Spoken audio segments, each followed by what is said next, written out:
My name is Lena Marsh. I'm 31 years old.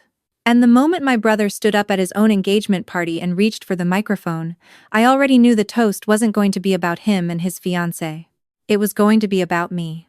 He cleared his throat, smiled at the room full of people holding champagne flutes, and said, "Before I talk about the love of my life, I want to acknowledge someone special.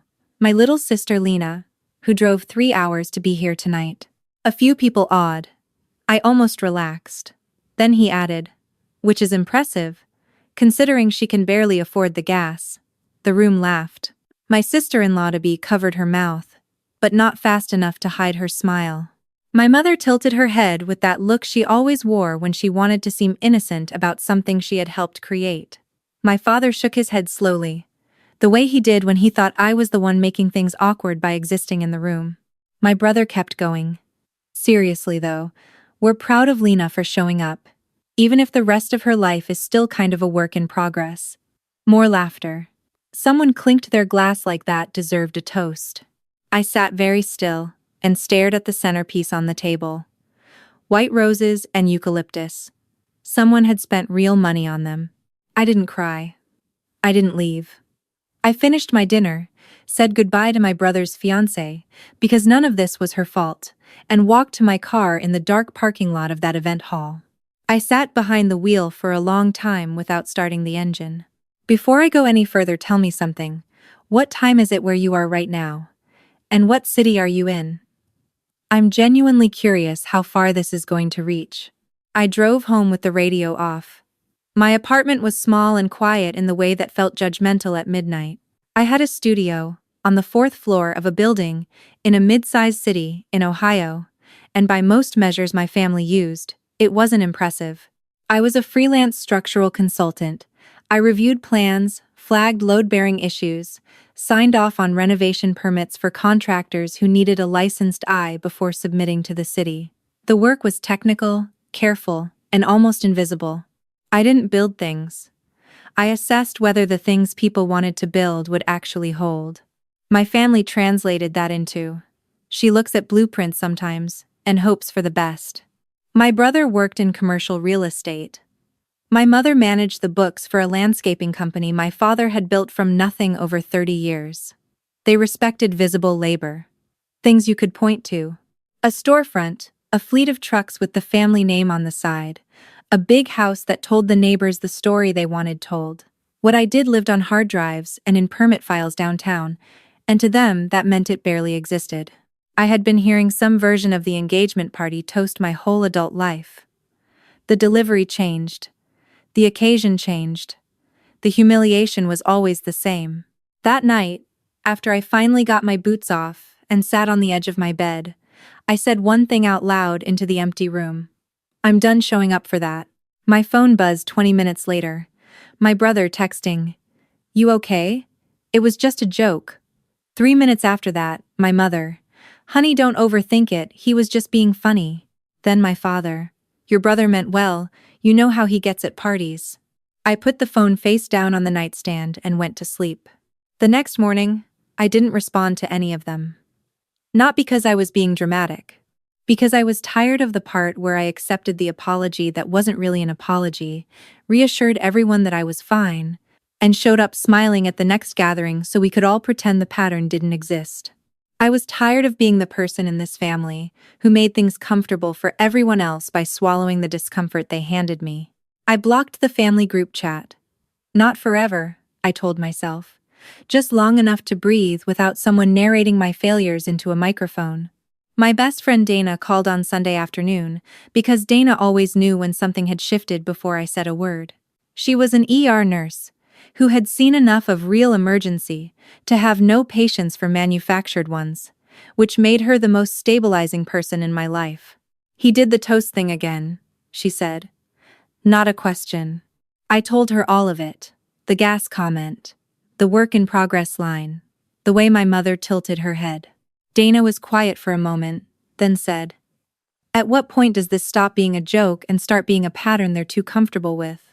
I didn't have an answer. That was the problem. I had been answering that question with excuses for 10 years. The weeks after the engagement party were quieter than I expected. My family left a few voicemails that I listened to once and didn't return. My brother sent a meme 3 days later, no context, like we had simply moved on. My mother texted twice asking if I was coming to Sunday dinner. I responded both times with a short excuse and kept going. What I did instead was work. I had been putting off a professional certification for over a year, a structural engineering licensure upgrade that would let me take on larger municipal contracts, not just residential permits. Every time I considered it, the voice in my head that sounded like my brother's toast would remind me that people like me didn't aim for things like that. I wasn't sure when I had started using my family's opinion of me as a ceiling. I signed up for the exam in January and started studying on Monday. I also started writing, not publicly, just for myself at first.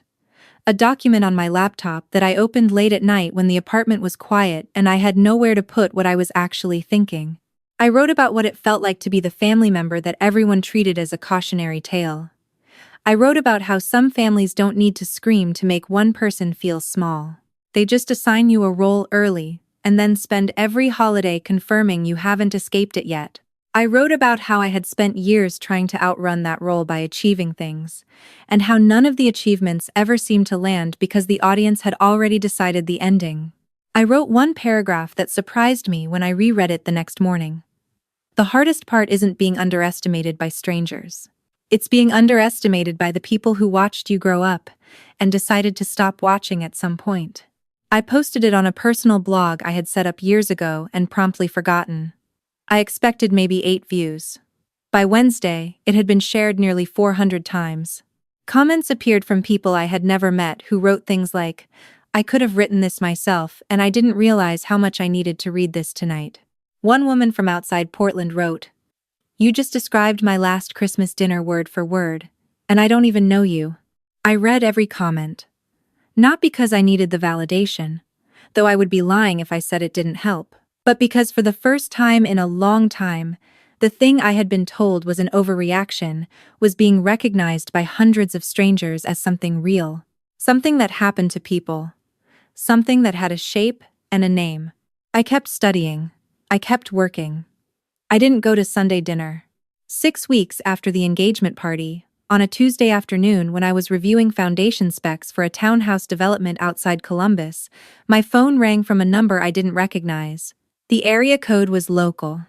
I almost let it go to voicemail. The man who called introduced himself as Richard Calloway. He was a partner at a regional civil engineering firm that had been awarded a city contract for structural assessments on a historic rehabilitation project downtown.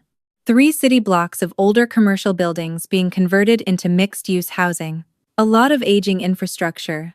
A lot of questions about load capacity and retrofit requirements. A significant budget and a tight timeline. He had been referred to me by a former professor of mine, someone I had kept in occasional contact with over the years, who had apparently described my work as precise, thorough, and exactly what they needed for a project where the margin for error was low.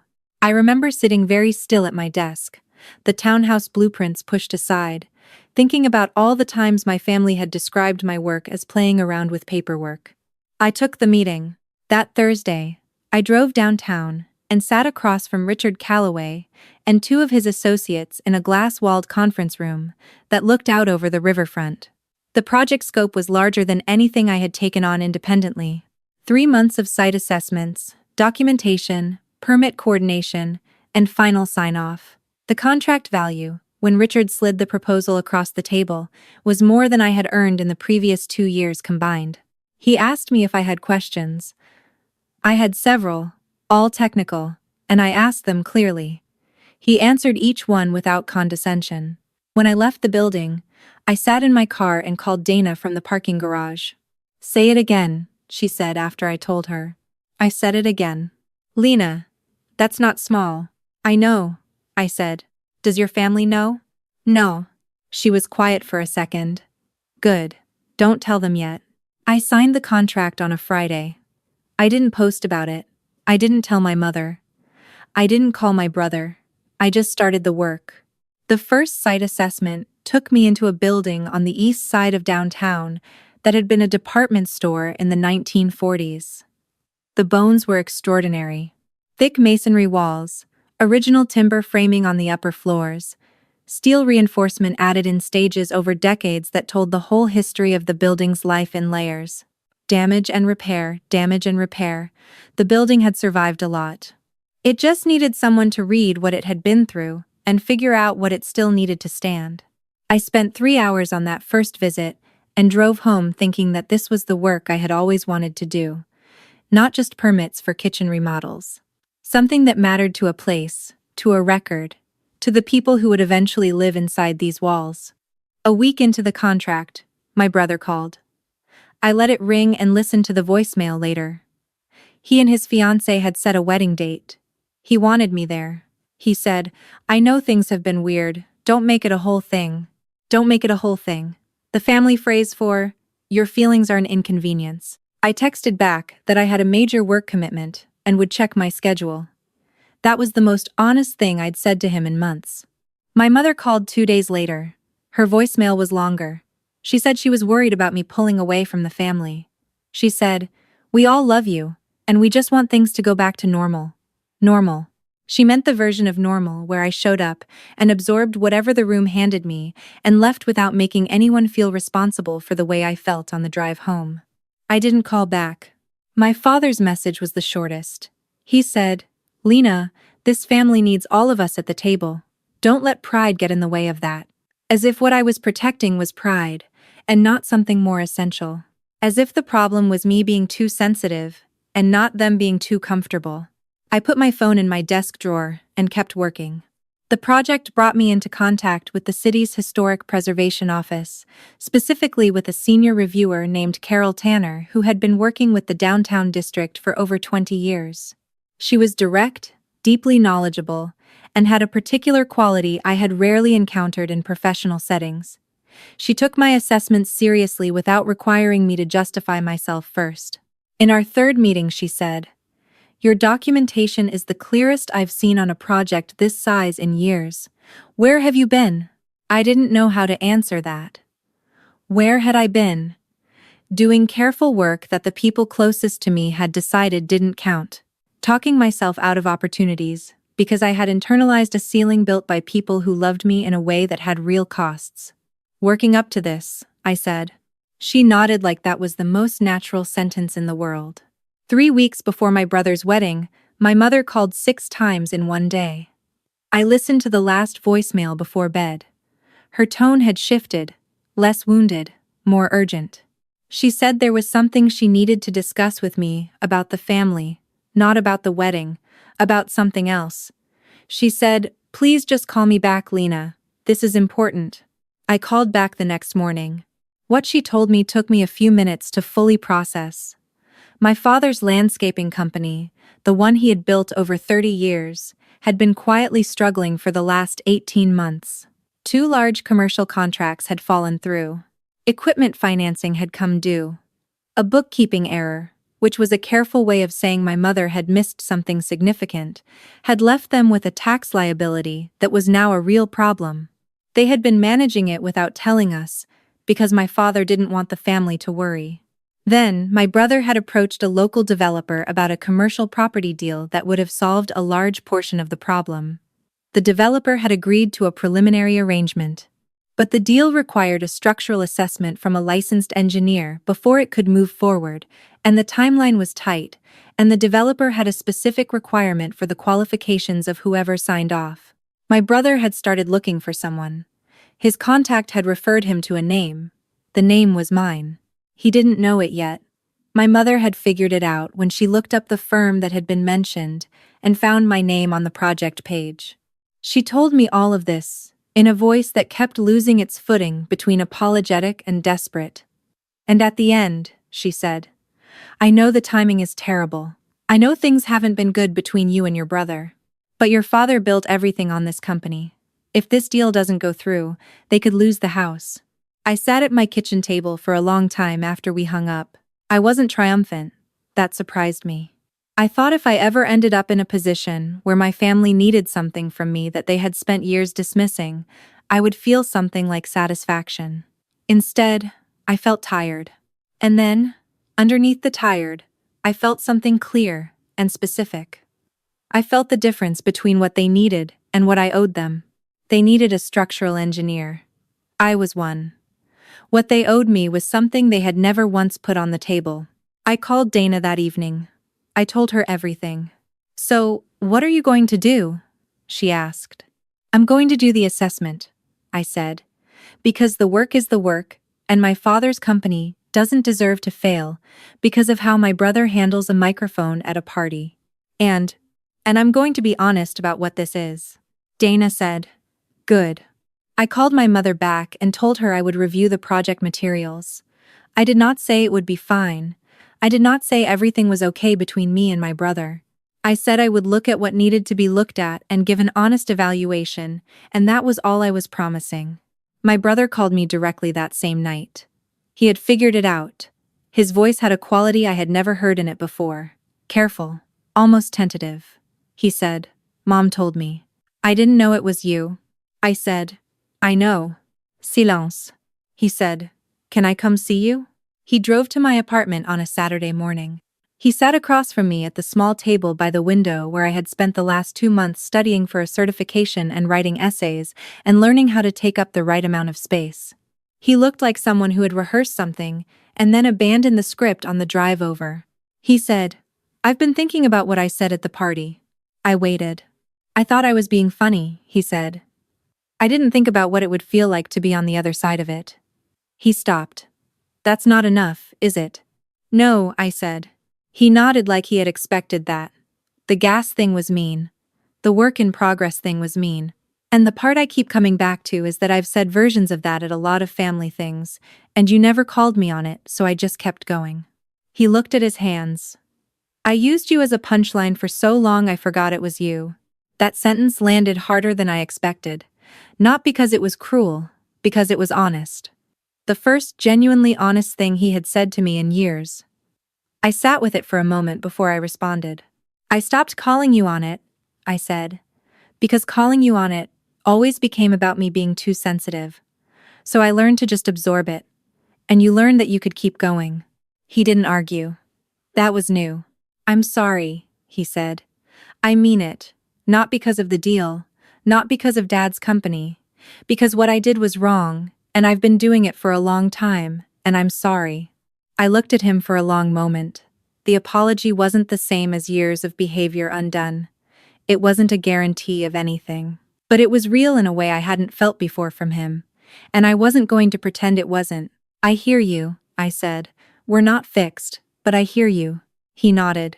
Then he said, "The assessment. Whatever you find, I need you to know I'm not asking you to change anything." "I know," I said. "I wouldn't." The assessment took 4 days. The bones of the property were sound. There were issues, real ones, load-bearing walls that needed reinforcement before the planned renovation could proceed. A drainage problem in the lower level that had been creating slow moisture damage for years. A section of the east-facing wall that had been improperly repaired at some point and needed to be addressed before the structure could be certified for the new use. I documented everything clearly and completely. When I submitted my report, the developer's team reviewed it and came back with questions I answered directly. 2 weeks later, the deal moved forward. It wasn't fast, and it wasn't without conditions, but the structural concerns I had identified were workable, and my report gave the developer confidence in the project. My father called me when he found out. He didn't mention the money. He didn't mention the house.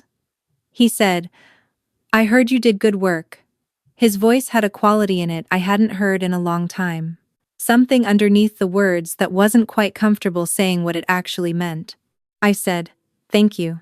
He was quiet for a moment. Then, "I didn't know how much you knew about what you were doing. I should have asked." That was as close to an apology as my father had ever come to me about anything. I recognized it for what it was. My mother sent a longer message that same evening. She wrote that she was ashamed of how long she had let my brother's jokes go uncorrected. She wrote that she had always been proud of me and had done a poor job of showing it. She wrote, "You didn't have to help us. I know that. And I know saying thank you doesn't cover what I should have said years ago." I read it twice. Then I sat on the floor next to my small cama. It cried. Not from happiness exactly, but from the specific exhaustion of finally being seen by the people whose seeing had mattered most and cost the most to go without. The week after the assessment was filed, I passed my licensure exam. I didn't announce it. I texted Dana a photo of the confirmation email, and she sent back approximately 14 messages in all caps. That was enough. I went to my brother's wedding. I want to be clear about why. Not because everything was resolved, not because the dynamic had completely transformed. Because his fiancée was a genuinely kind person who had nothing to do with any of this, and because I had decided that my presence in my family's life was going to be on my own terms now, and on those terms I could choose to show up. I sat at a table near the back with Dana, who I had invited as my guest specifically because I wanted one person at that wedding who had seen the whole arc of what the last few months had been. We ate the salmon. We drank the decent wine. When the toast started, my brother stood up with the microphone and said, without any jokes about anyone, something genuinely warm about his wife and how she had changed his life. Then he paused. He looked out at the room until he found me. He said, I also want to say something to my sister, who is one of the most capable people I know, and who I have not said that to nearly enough. Lena, I'm glad you're here. Dana put her hand on my arm. I looked at the centerpiece on the table so nobody could see my face for a moment. Later that night, after the dancing had started and the lights had gone low, my father found me near the windows that overlooked the venue garden. He stood next to me quietly for a minute, watching the string lights over the patio. He said, your grandfather would have liked knowing what you've built. My grandfather on my mother's side had been a civil engineer. He died when I was 12. I barely remembered him, but my mother had told me years ago that he used to say the most important work was always the work that kept things standing. I had thought of that when I chose my field, though I had never told anyone that. He would have, I said. My father nodded. He didn't say anything else. Sometimes that is enough. I drove home alone that night. My apartment was quiet in the way that had stopped feeling like a judgment and started feeling like mine. I made tea. I opened my laptop. I had a new project coming in from Richard Calloway's firm, a second building in the historic district, larger and more complex than the first. I had a licensure upgrade that had changed what I was eligible to bid on. I had a blog with a growing number of readers who kept writing to me about what it meant to read something that named what they had been living with. I had a future that was no longer running away from something. It was walking towards something I had built on purpose. Before I closed the laptop, I added one more paragraph to the essay I had been drafting for weeks. I wrote about the difference between forgiveness and permission, about how forgiving someone for the way they treated you and allowing them to keep doing it are two completely different things, and how for a long time I had confused the two because my family had never drawn that line and I had learned from them. I wrote that the moment I stopped absorbing the way they spoke about me and started simply disagreeing with it, something shifted that couldn't shift back. Not in them, not yet, maybe not ever fully, but in me. Then I wrote the truest thing I had found in the entire span of those months. Your worth is not something the people closest to you get to certify. If they've been in the business of denying it, their opinion is not the authority. It never was. I posted it. Then I closed the laptop, turned off the lamp, and sat in the quiet dark of my own apartment, in the city I had chosen, in the life I had been building without anyone's permission. My phone lit up a few times. I let it sit. Outside, the street below had that late-night stillness, where occasional headlights move through the dark, and the city sounds like it's finally telling the truth about itself. I sat with that for a while. Then I went to sleep. Not because everything was healed. Not because every relationship in my family had been repaired or would be. But because I had stopped waiting for the people who had undercounted me to be the ones who finally told me I was enough. That number, it turned out, had been right all along. I had just been letting the wrong people check the math. If you're watching this, and you know exactly what that feels like, I want you to hear this clearly. The version of you that they needed to stay small so their story kept working? That version is not the accurate one. And walking away from it is not betrayal. Sometimes it is the first honest thing. Tell me in the comments, would you have helped your family after everything, Or would you have protected your peace and let them figure it out? And tell me where you're watching from. I really want to know.